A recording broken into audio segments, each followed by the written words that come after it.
Hello? Oh. Good afternoon, everyone. Welcome to the first afternoon session. This is the Data and Theory session. My name is Sarah Dewman. I'm the Digital Collections Manager at Oxford University Museum of Natural History, with a focus on collections data and setting up online collection systems. I'm going to be chairing this session about data and theory. We have several really exciting talks. First one will be from one of our sponsors, Manifesto, from Barton, talking about the route to being audience-centric, how to keep your audiences alive with AI.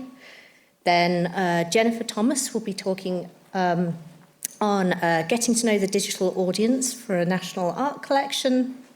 Then Anna Kennedy on who is our digital storytelling really for and why, the long view. Then there'll be a talk by Simon Tanner, who is it for and why should they care, the balance value impact model. And then finally, a talk from Teresa Neppers, Creating Digital Intimacy, a polyvocal audio guide workshop. So we'll just get started.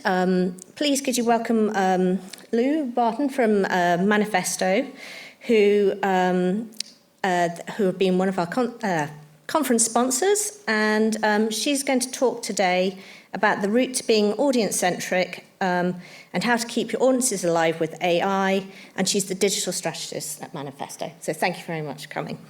Amazing.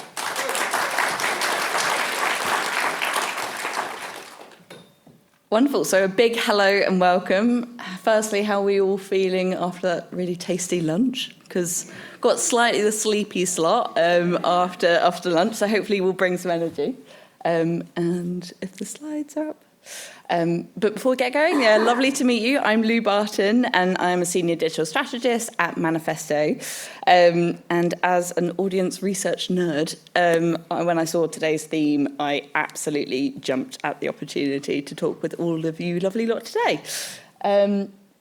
Fab. So my talk is about route to being audience-centric. I've got lots of buzzwords, audience centricity and AI in one sentence, so that's doing well, and how to keep them alive with AI. Cool. Oh, sorry, I'm the clicker. Oh my God. Right, we're in the room. That's why the sleepy slot is mainly for me. So, Barton, lovely to meet you all, and we'll be talking to you today. So, as we had a lovely introduction, and you might have seen our posters around, we are from an agency called Manifesto, and we are delighted to be the sponsor for the second year in a row, and be with all of the other amazing speakers here today. So, I see how much hard work goes into running these events. So thank you, MCG, for inviting us, taking us, and having us today. So I'm also in the room with these lovely folks who are kind of from Manifesto as well, sitting over there, but you'll see them kind of by our stand. So we've got Rich, Jazz, John, and Vaughan. Realise that kind of rhymes, and they're all here today. So a little quick introduction at Manifesto. So we are a digital experience agency and actually a certified B Corp. We're a team of 120 strategists, researchers, designers, marketers, technologists, the lot. And we help the museum and visit sector, membership, charity, as well as higher education sectors to really engage with their audiences on delivering outstanding and sustainable, as well as inclusive digital experiences with transformative impact. So enough of me talking here today. A bit of we've all had lunch, so maybe a bit of energy and some audience participation. So hands up. Do any of you have any of the following in your organisation? So any audience strategy, personas, research? Right, the lights are blinding, but I can see a vague sea of hands up, and hopefully online you can put your hands up if you want. So the next question is, keep your hands up. Well, you put them down, but put them up again if you are using this audience information in whatever form it is on a day-to-day basis. Right, I can see a smattering, less, which hopefully proves my theory. Here is a definition from the Chartered Institute of Fundraising, which I absolutely love for what customer and kind of audience experiences, you can interchange that word. So it is the way a customer thinks and feels about the organisation is the sum of every interaction, everything you say and do, every time you talk or are quiet, and every time you delight or disappoint. And if that is our North Star of what we want from audiences, how do we get there? So this is a definition that we have created for what does it actually mean to be an audience-centric as an organisation. And for us, it means anticipating an audience wants, needs, and communication preferences and getting it right. So that means there are no discussions, no decisions, and no designs without bringing in the voice of the audience. And this is organisational wide. It's not just the role of a marketer or a UXer or kind of the list. It has to be, even Karen in finance needs to be thinking about the audiences. But sometimes there is a bit of a problem. So audience research can sometimes be a bit of an expensive PowerPoint sitting in the back of a folder, gathering a bit of dust. And there are many reasons why that could be the case in your organisation. So firstly, some of the insights are static and they might have not moved on or kind of kept up with the times. Audiences move so fast and we usually say about audience research is true for about kind of 2 to 6 months after that kind of got delivered. It is owned or held by one team and then localised and it's in a pocket of kind of within the organisation. Or the insights aren't relevant to the problem in front of you. There might be some issues with it being kind of conducted historically, and we don't have the budget to do more research, so what do we do? So one solution is to keep your audience research alive with AI-powered research. So before kind of getting into it, there are some caveats.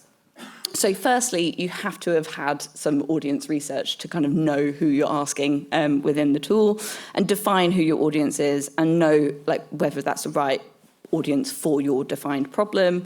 We heard about the double diamond earlier, like framing the problem is absolutely the kind of the first step that you need to take before kind of jumping into the tool. And the second piece of kind of caveat is it is always complementary to, it will never be a replacement for what real research does. And the third, which is not on the slide, but there are substantial kind of ethical and sustainability concerns that are definitely needing consideration within your organisation of kind of what's your stance on AI. And there's a ton of information out there. But for now, like within the kind of the spirit of intrigue, let's take a look. So there is AI-powered tools, one of which is called synthetic users. And it is used to kind of develop and kind of growing as supporter research tools, helping you to get closer to your audiences without the cost or the time it takes to do organic research. So you can run up to 500 interviews in a matter of minutes.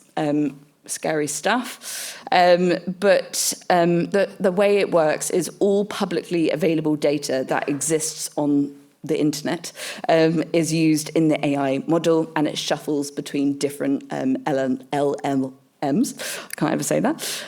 The mass information will be used to profile out representatives of who you have described to be your audience in the tool, and your problem statement will generate representative responses of your audience. So it's quite a lot of Black Mirror stuff, but does it actually work? So a simple answer is yes. It guarantees 85% parity on what you would get as an outcome from organic research. So I can go into a bit more detail on that, but for 10 minutes, I won't. But they ran some qual research with a large set of participants. They asked the same questions, the same approach, and it kind of continued to test against what the responses were within the tool. So it's a really great way to get known audiences and just essentially invite them back into the room and ask them what they think, feel and do to be malleable to different scenarios, to be user-led. So It can be used for problem exploration, our beloved double diamond, concept testing. You can do ethnographic studies with it, and also just pains and gains. But what I'm kind of bringing to you today is an example of how we brought it to life with the Barbican Cinema. So the audience that we profiled within the AI tool on the screen is kind of shared with culture-seeking, film-loving students and young professionals, 16 to 25, who are price-sensitive and streaming service users, this is a long sentence, working in the City of London areas who are active on Meta platforms and TikTok, so pretty specific. And you can see on the right-hand side just some of the screenshots of different audiences that we kind of profiled out, and those are the users that were kind of used. And we gave it the following research problem statement. So the research problem statement that we looked at was to identify the most effective marketing channels, creative approaches, messaging that resonates with young audiences, whilst understanding their online booking preferences, needs to optimize the purchasing experience. So pretty small screenshots you can read at the end, but these are real responses to questions that have been profiled out with that research, that question. So you can take those quotes really from that kind of representative sample of who your audience are. So what did we find?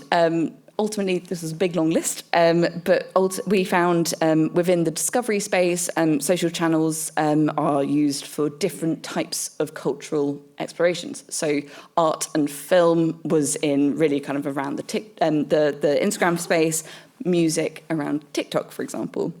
Really wanting kind of shareable content clips with friends, and peer recommendations and online reviews are really regularly used. And then from the purchasing side, actually, sorry, I'm going to pause on that discovery side. There was seemed to be a really great value in showing your curators front and centre, as these are the collections and the films and the kind of catalogues that creators have made for you. From a purchasing perspective, they want digital experiences through before they've actually attended the cinema. So they wanted kind of snippets through WhatsApp or kind of any of the mobile messaging channels. And the online booking system needed to be absolutely crystal clear, seamless, and integrated with multiple payment options. And also easy group booking options. So in summary, there is a secret sauce to success in having that rich knowledge of your audiences at the heart of decision-making to make design experiences that anticipate and meet their needs. So you need to know who your audience is, and once know, you need to have a way of keeping your audience knowledge alive, and that means invaluable in different scenarios. So AI-powered research is a low-cost route to achieving this on a rapid day-to-day basis to gather power in the organisation towards being user-centric. So that was a very fast 10 minutes. But thank you so much for listening to me today. I'm here with all my fabulous colleagues, so we're a friendly bunch, and say hello, and I'll be around for any questions. Thank you so much.